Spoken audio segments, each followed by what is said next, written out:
Another day has come and gone, and I sit here all alone, waiting for a letter to come, and maybe the phone to ring, and wondering if you're... Hello everybody, and welcome to LFI Leader Forum International. We're here with Emra Smith with International School of Story and EBW 2020.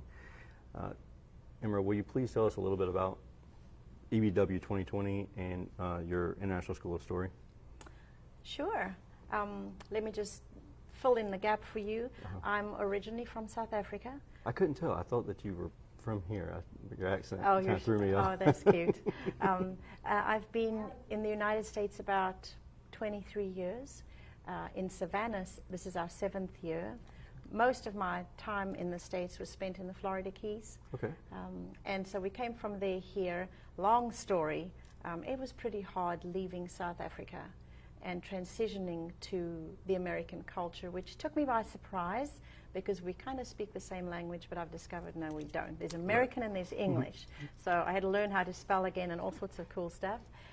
And so in that journey, it was a crazy journey. I got divorced, sadly, after 25 years of marriage, remarried again, a sort of super Texan dude who really taught me a lot about what respect truly is.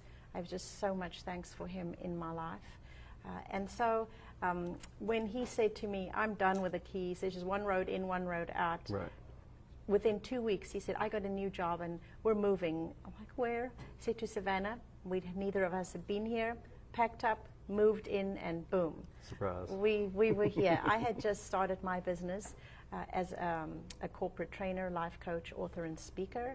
I'd been doing it a few years, just became really successful in the Keys, and then arrived here, and life kind of started again. I had to travel backwards and forwards for a while, and then that ended.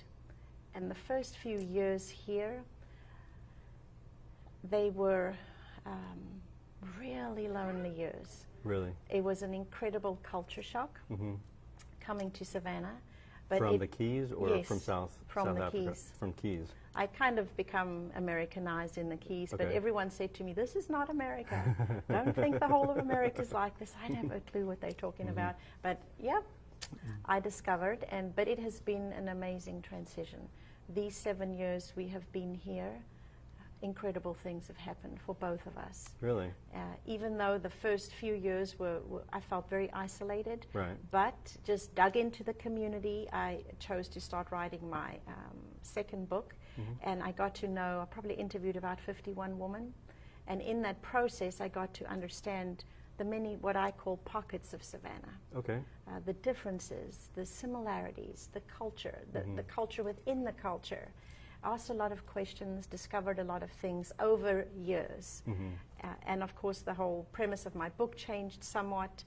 I did another one in between, but I just met the most incredible people and fell in love with the city, what they stand for, the energy, the innovativeness, the smart entrepreneurial spirit, businesses popping up everywhere. Absolutely. And of course for me in the work that I do with the International School of Story, which is helping women step into their story, heal if they need to, that I put my coaching skills in there, find their purpose, then write their story, and then we've just started publishing stories. Now, with the School of Story, is that primarily women that you work with on International School of Story? Yes, and it's a nonprofit. Okay. I have a big dream, of course, with it to have like 3 acres or so with the actual place of story, the building, and then we'll have a little cottage and then have a few other cottages, because I tend to be in because of the work that I do, there's always a woman going through a complex time, in a time of transition, that needs somewhere to be during that time. So are you saying something like a divorce or something like that type of divorce, time? Okay. changing career at an awkward time, and just very imbalanced financially, sometimes emotionally, just misplaced, but still, you know, able and striving to dreams and goals, but just to make that transition, give them a little space, which I guess I had wished when I had my divorce, when I transitioned in different times in my life, that I had a nurturing space. So we always end up having someone staying in our home. Well, that's cool. So I'm like, nope, we need this place and have little cottages. We'll stay in a little cottage. I've got the big building to do all the things we need to, and then they can come and go through that. So that's just one of my dreams. I really believe we all need to have a bigger dream that we're always looking towards attaining. Absolutely. So tell me about EBW 2020. So that's really exciting. As I was writing that book, There Is Always Hope, I listening to podcasts. You're all podcast guys, so they're absolutely powerful. Yes, they are. And I heard this woman interviewed, and I'm like, I need her story in my book. I do not have a story like that. Long story, found her, did her interview, and right at that time, she said, Emra, I'm doing a trial program. Do you want to be part of it? Just one call for 9 months or so. And there were only 6 of us. And I said, sure. So that was Ingrid van der Walt. She had bought and sold many multi-million-dollar businesses. She was on a dirt road to Texas one day and said, what am I going to do now? She heard a voice out loud say, empowering a billion women by 2020, hence EBW 2020. And as tenacious as she is, everyone thought she's nuts. She did. She went ahead, partnered with Dell. They started a fund for women. Dell as in? Dell Computer. She went to Michael Dell, became their first entrepreneur in residence. Okay. And they started this fund for women, and not one woman applied. But all the guys did. And maybe you'll understand this. Okay. So she said to the girls, why did you not apply? We weren't ready. We didn't know how. We couldn't answer all the questions. We're not sure. And then she said to the guys, were you ready? Could you answer all the questions? And they go like, no. Because who's going to miss an opportunity? Make it up as you go. Right, absolutely. But the woman did say, can you teach us how to do that? And that's where I met her, and this monthly training to do this training started. And I'm on the phone, and I'm like, I don't know what this woman's talking about. This is like at a level that, not for me. And I said to her, I'm not sure this is a good fit for me. And she said, don't you ever say that to me again. Just promise me you'll always dream big. And I'm like, I do dream big. I left my homeland. I'm writing my 3rd book. I'm really? But I'm like, okay. Then we had our first event, and it was unbelievable. It was small. It was called the Billionaire Weekend for Women. And afterwards, that was in San Antonio, Texas. So EBW is based in Austin, Texas. Okay. The little tiny core accepting me. They're saying, come on over, come on over. And she loves Savannah. She was a SCAD student. Oh, wow. She got her Small architectural degree here, so she just feels very at home here. So she's torn between me being here and being back there. But and so after this event, we said, can we just always get together? And let's always do this. And we birthed chapters. So during that next year, I said, I'll do one in Savannah. The following year, started one in Savannah, and so much is just rapid acceleration, many stories in between, as you can imagine. And so I took on, I said, hey, let me handle and grow the chapters, find chapter leaders, let's do chapters globally. So that's kind of one of the things I do for EBW. And that's your role as the global leader. Yep. Find new leaders, train them, teach, do stuff. Incredible woman coming on board. It's an unbelievable experience. So the aloneness that I ever felt being a solopreneur, which I hate. I'm a team person. I love being with people. Not that I'm all gregarious and need to party all the time. I just love working in a group setting. Right. And so with this, whether it's WhatsApp, whether it's Zoom, whether it's phone, we're all on it. I mean, I'm globally. I've had to learn the different times, not just in the USA. Like, okay, they're 6 hours ahead, they're 5 hours ahead. Calling Australia. No, 15 hours ahead. So it's been crazy, but suddenly it's been an incredible experience. I've always known that I'm designed for global work. I've known since I was 8 years old. I stood on a rock in my mom's garden, talking to her rose bushes, teaching to them, speaking to them, helping them make a better life. And then when I went to South Africa to launch our chapter in February, do you know that it was 40 years exactly back to Johannesburg where that happened? So for me, 40 years later, I'm like, You came back. wow, I'm doing what, as a little girl, I had no idea. Right.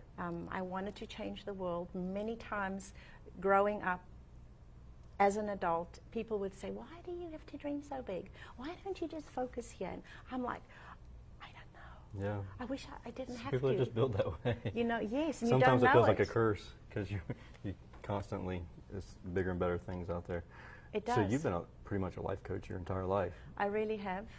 I've really done it since I was in high school. And you're still life coaching Yes, now. it's part of life.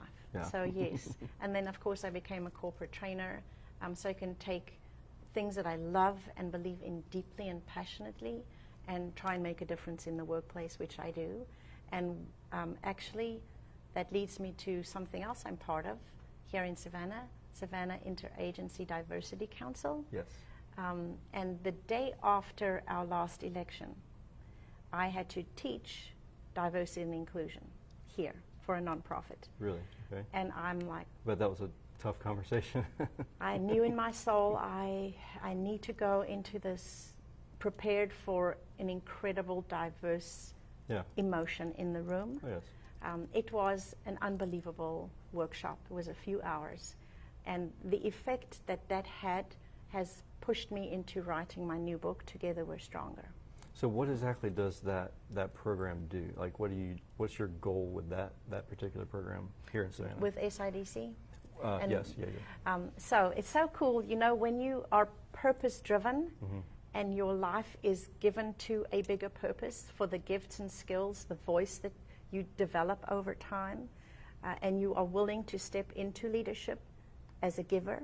So just a side note, I really believe in servant leadership, which is giving leadership, right? Yeah. And so into that program, became part of SIDC, really a cool story.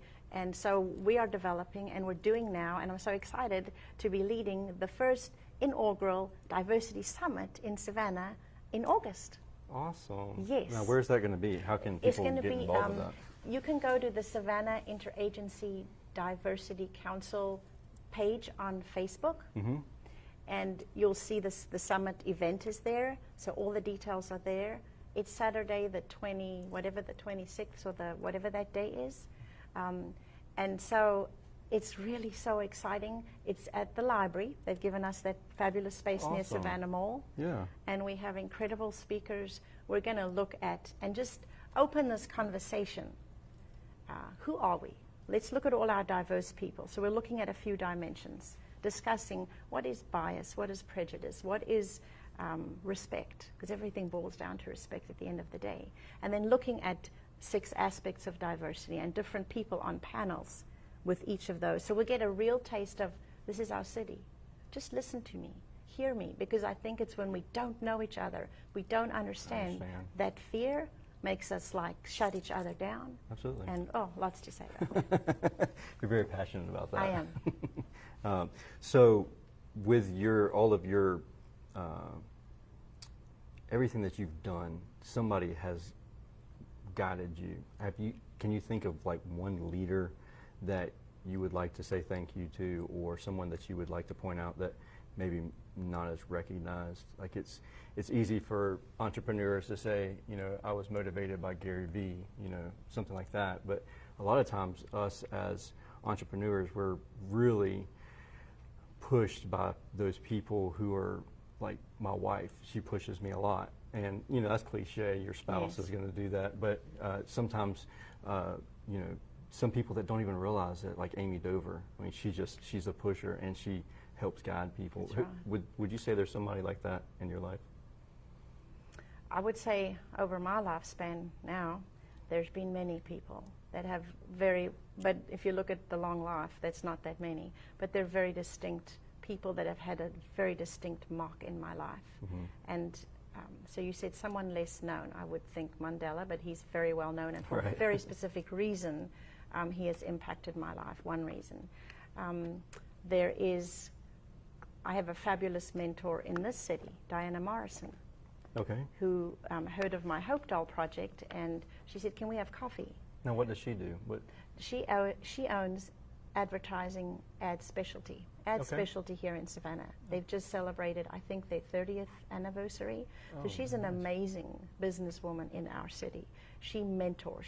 That's part of her core value, is to mentor women that are starting businesses in the city. Very nice. She's won, heaven knows, all the awards you can win here in Georgia. But I remember her coming to me and say, "Hey, let's have coffee." And I remember speaking to her about what one of my very exciting new little visions were with my Hope Doll and all that stuff. And she said, "Emra, do you have a posse?" And there's something she's come to teach at our local EBW chapter.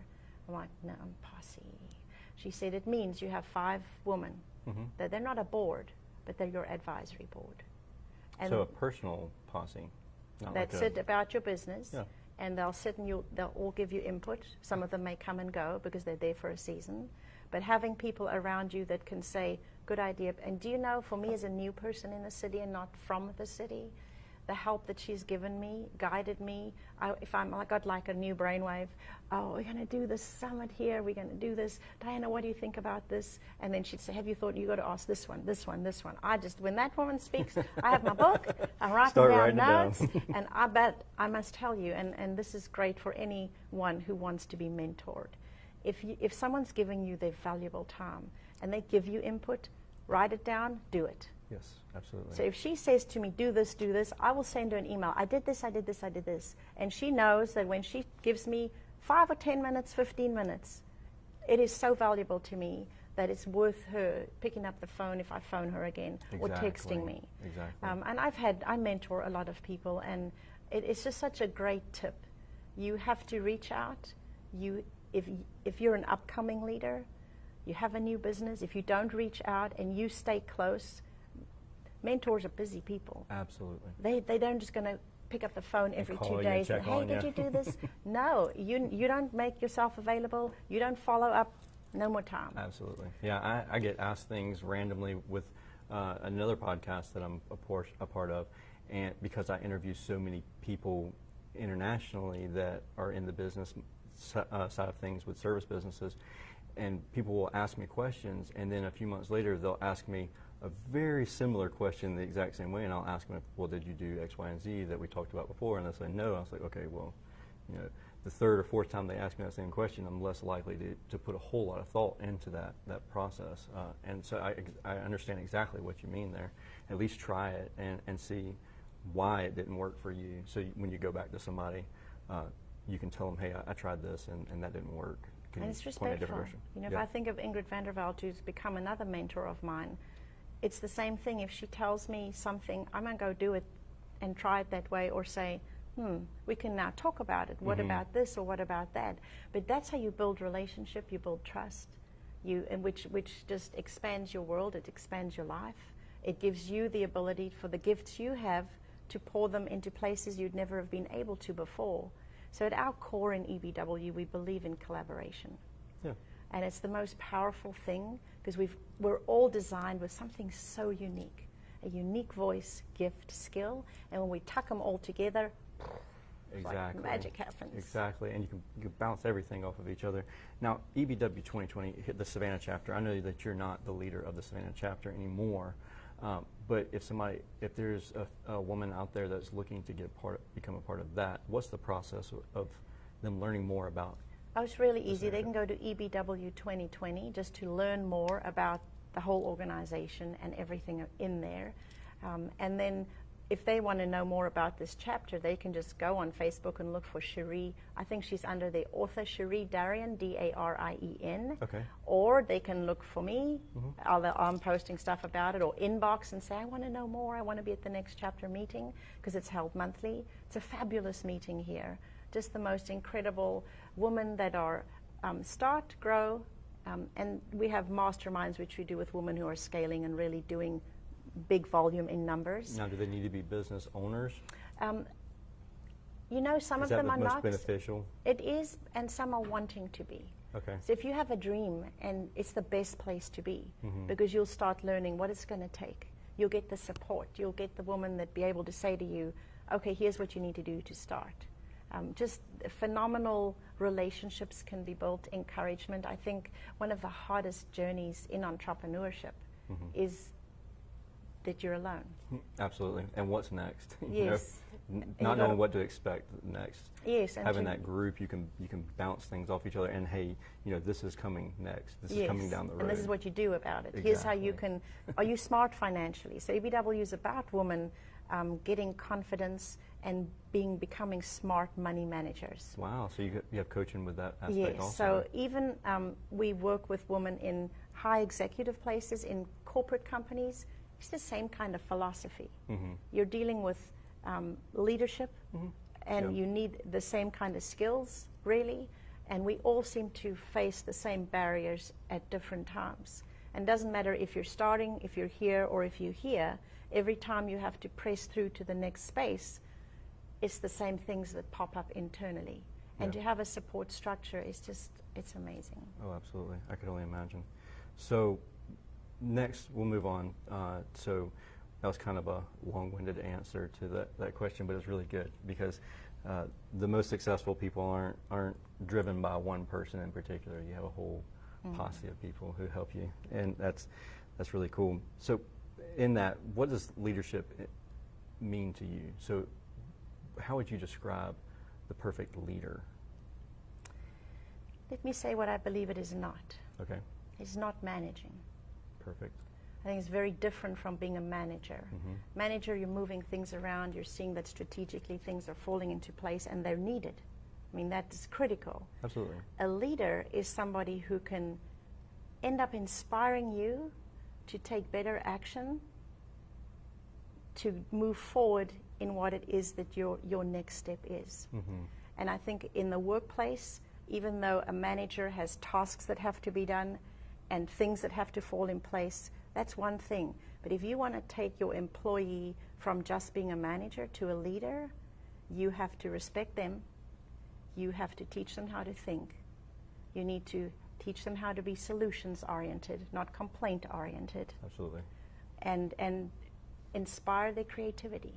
And then so that they can in turn pour that into their people, because you can have soldiers working for you and you'll never have an amazing organization. And then not only that, whenever you go to leave that organization, There's a it's mess. gone because You've got there's to nobody empowered themselves. That's right. You got to be replaceable.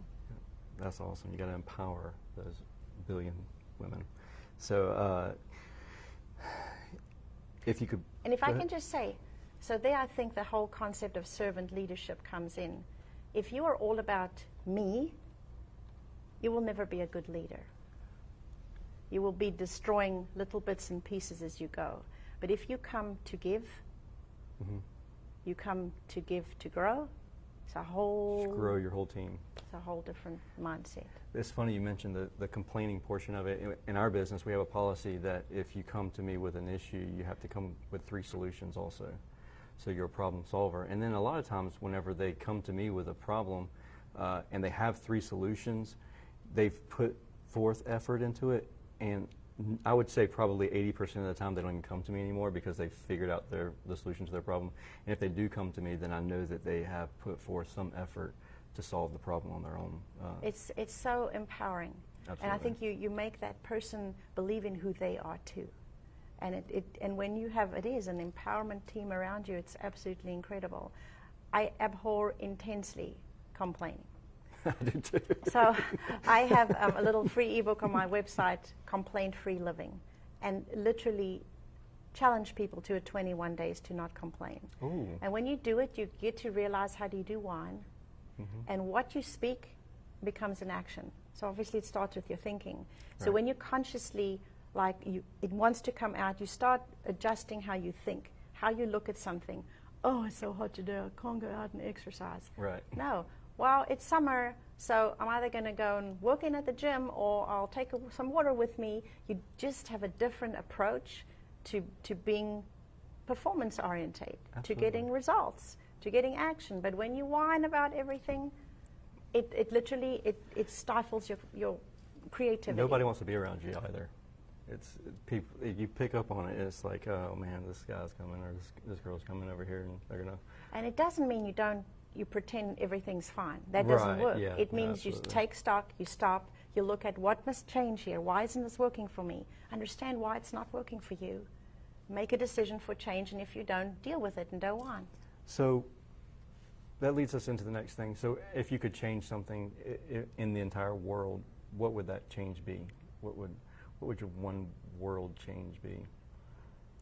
Would it be with diversity? I mean, I feel like you're pretty passionate about that. So Of course, it links into it. I would sprinkle dust on everybody so that they would have respect for each other, which builds hope. So for me, it's giving the world hope. And the only way you can truly do that is to respect one another. That we can accept that we're different. Then you become creative, just what we're saying. So how do we make this work between us? What is the solution for this? I don't have to hate you. I don't have to like you. I don't have to kill you. I don't have to steal your stuff. I don't have to yell at you. take Because advantage of you because you have, you're lesser. we're just different. Yeah. So how do we both live our lives differently? And there's so many advantages to that too. Because we're not the same, we can use each other's benefits and they're to our advantage. Can you know. imagine what we would achieve as brilliant human beings if we leaned into each other's bits and pieces? I couldn't So- imagine, honestly. It's just incredible. Okay, so you have a magic wand, and you're going to solve one of the problems in Savannah. Which problem is it that It's you the choose? same one. Same one, diversity. And that's why I'm like, come on, you've got to do what you believe. So come on, let's have a diversity summit. Let's start the process. Is this going to solve the problem? No, but please may it start something that with a lot of work can just ripple and keep going through. Let's get together. Everything becomes politically based. Right. And you listen to whatever you listen to, and common sense goes out, and respect for one another goes out the door, and hatred comes in. Respect the differences. Absolutely. And We don't let's- have to think the exact No, and if you're and learn to live within our different spaces in a same space. We will achieve so much together. same. With your diversity conference that's going on, is that your diversity, is that primarily like racial diversity, sex diversity, like everything? Everything. So, Generational, because we have real issues, because we don't understand each other. We work differently, different oh yeah, generations. the older generation blames millennials. The millennials blame the older generation for And if you inventing can't work plastic. and if you can't work together in the workplace or in business or anything, it's a problem. Absolutely. And so understanding our different stages is phenomenal. Disability. Understanding disabilities. Doesn't mean, I've been part of, because I do training at employability, but Oh, we love employability. yes, but when you really get to, and I have a daughter that's mentally challenged, and I've learned from her, she's 34 now, that, she's not any different to me. She has her disability. I have one. I am totally directionless, like to my core. I will go the wrong way. If I did not have my iPhone, GPS. I live on that. There's a problem Absolutely. now that we're not allowed to touch it I when know, we're you driving can't right touch here it. in Georgia. Just set it on the dash. And So it's a massive disability for someone. I've learned how to live with it. It takes me longer. I don't mind making a wrong turn. I'll find my way again. Candace has learned how to live with who she is. But I've had to, and I doesn't love define the person. find the person. We're all people, having people language. So disability is another one. Of course, male, female, sexuality is another one. Religion. We have so many Yes, religions. Absolutely. And we all come from our upbringing. Yep. My way is right. That's the correct way to do it. And so what do you do when you've got how many different churches? Let's not even look at different religions in the city. Look at the different denominations. They're on every street corner. We're in the South. Exactly. And then we have culture. We have many different cultures here. So all of it. Perfect. I mean, you can't really get any better than that. So what can we do today that will help change Savannah in 5 years? What's the thing that we can do today? One decision, one choice we can make. Choose to learn to know your neighbor. Yes. So we can live in a neighborhood and never even speak to your next door neighbor or your neighbor across the street. And then that multiplies. Come to the Diversity Summit. Get to know all your neighbors in the city. get to know the diverse people in the city, and then let's learn how to talk to each other, even though we are all different and we may still choose different sides of many points of view. And then together, let's look at the weak spots. We have, I mean, this city, people are doing incredible things. Absolutely. There's like a gazillion nonprofits. There's Yes. somebody doing something everywhere. And we can all pull together. Where's our gaps? I'm always edging on a study to look at where are our gaps. Where are we not covering? So where are our gaps? How do we all together make those gaps go away? Absolutely. Yeah, between the homeless or all these, and some of the nonprofits don't cross over each other, and some of them unfortunately cross over each other not knowing that they cross over each other, and they communicate. And we really have so much service here. We do, yes. It's incredible. And then I guess to that point, at the very end of the day, will you solve every problem? No. Some of the homeless, I've had the joy of going with Georgette Jackson and doing some water sometimes, getting to know some of our homeless in our city. They don't want their life to be different. Yes. And it's, again, the same respect. So will we always have to have a service to support them? Absolutely. There's different lanes that we'll probably always, someone will always have an organization they can run. They'll always have a job to do. But just breathe deeper, together, stronger. Now, when is the summit again? Let's review that. What's the date? It is August. I'd look on my phone now. The Saturday, is it the 24th, the 25th? Do you have a phone? Somebody no. can give us the date real quick. It would be going crazy right now. Yes, so yeah, we would be going crazy now. So it's that 23rd, 24th, whatever that Saturday is in August. Of this year. Of this year. It's coming up. And where would that be located again? The Chatham Southside Library, so it's that fabulous room there near the right behind the Savannah Mall.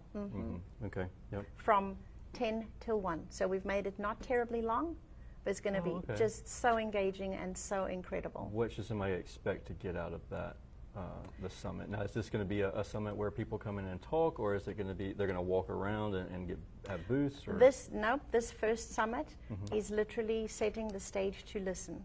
So we have speakers, we have panels. They'll do some fun stuff in the audience, but literally listening. Who are we?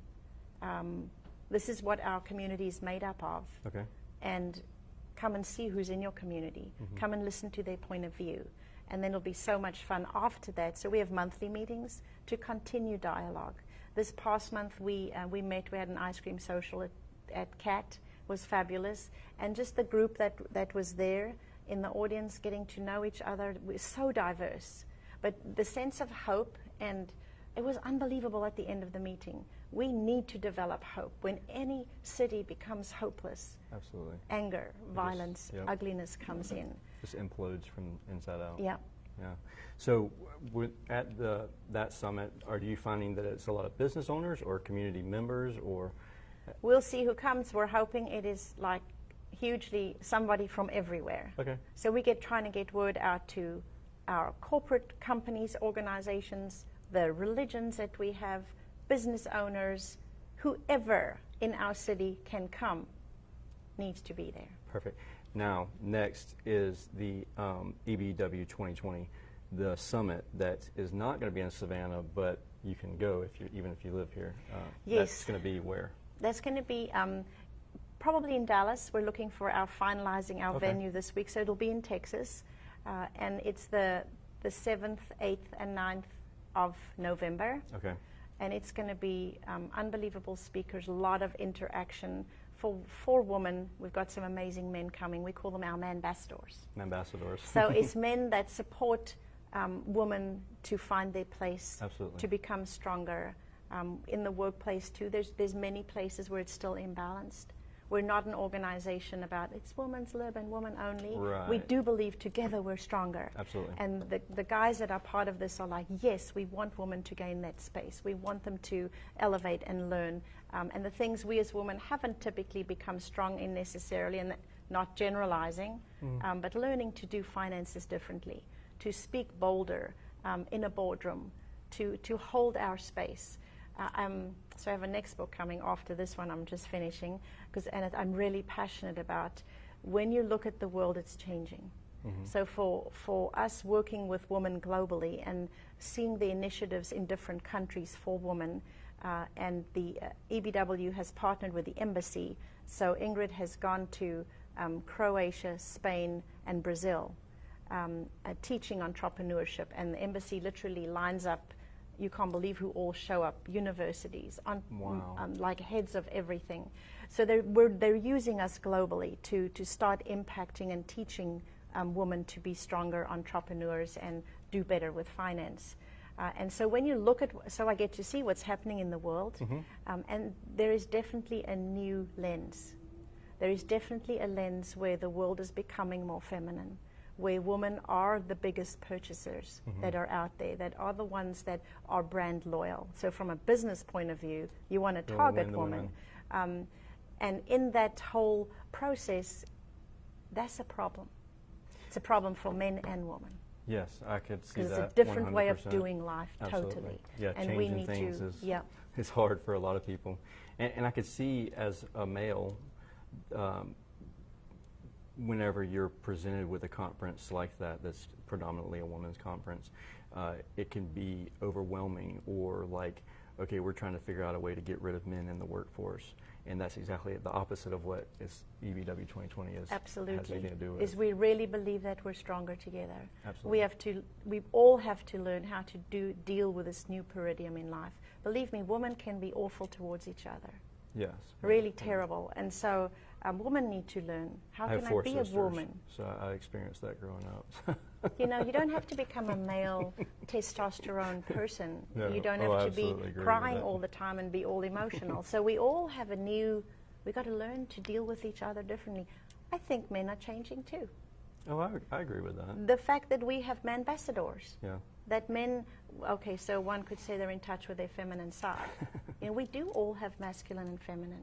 And having the balance, I think we're not there, but we'll get to a place where that balance, we're all more balanced.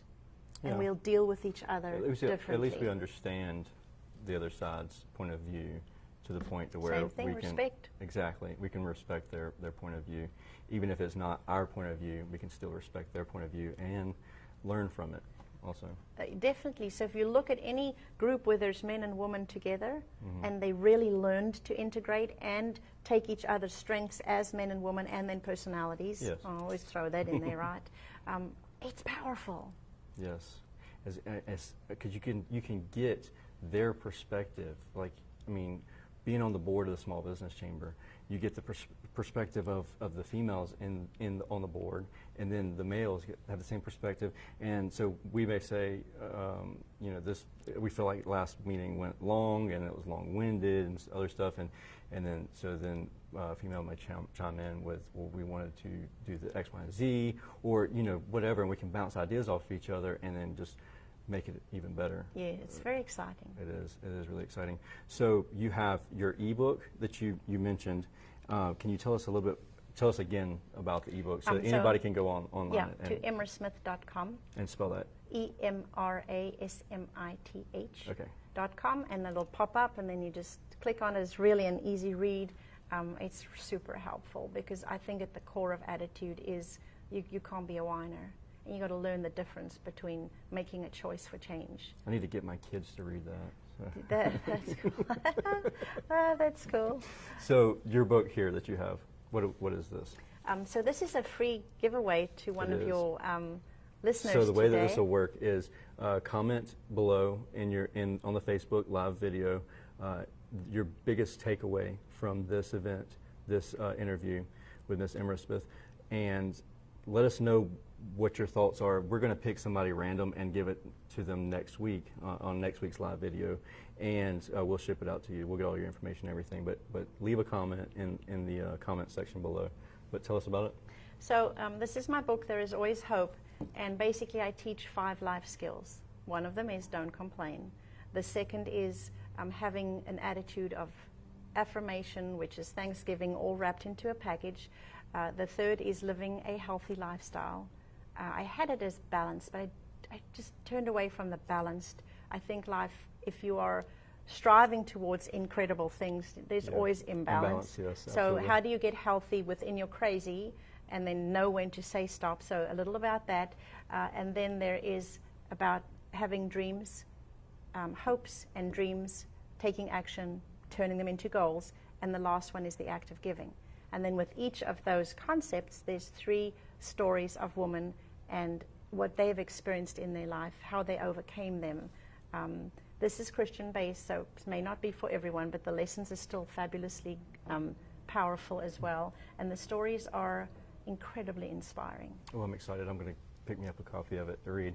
Now, with your giving portion of it, you primarily talk about, do you talk any about giver's gain or anything like that? I know it's a real thing, and a lot of us experience that. But I think it's kind of a law of life that when you give, you gain. Absolutely. When you give, you receive.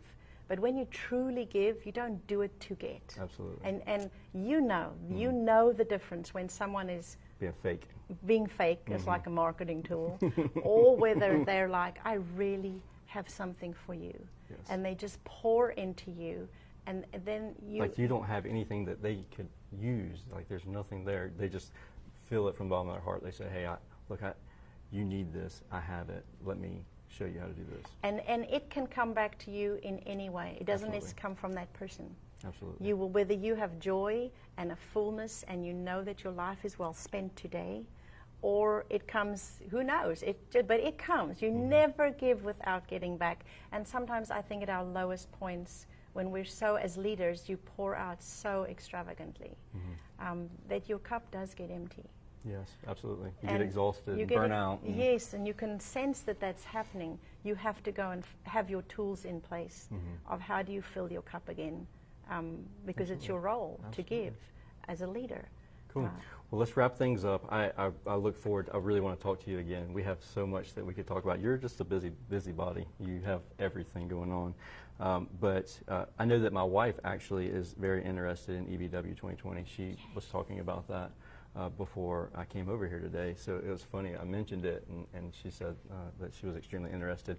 So the best way to contact you from here, if somebody has a question, is it Facebook, LinkedIn, or on your website?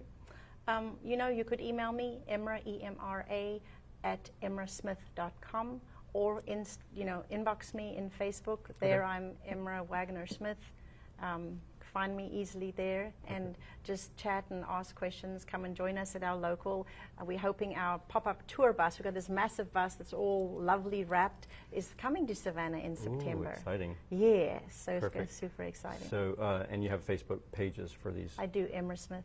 Okay, and then we do have EBW, so you can look for EBW 2020 on Facebook as well. Great, and the tour bus will be on there? So Yes, you'll see all comes. sorts of stuff Great. about that, so that'll be awesome. Perfect. Okay, thank you everybody for checking in, tuning in, and listening to the LFI, the Leader Forum International, the podcast, or if you're watching this on video. Thank you for spending time with us, and thank you again, Ms. Emra Smith, for coming in and Thanks giving for us having me. all this knowledge. Everybody have a great day. Thank you.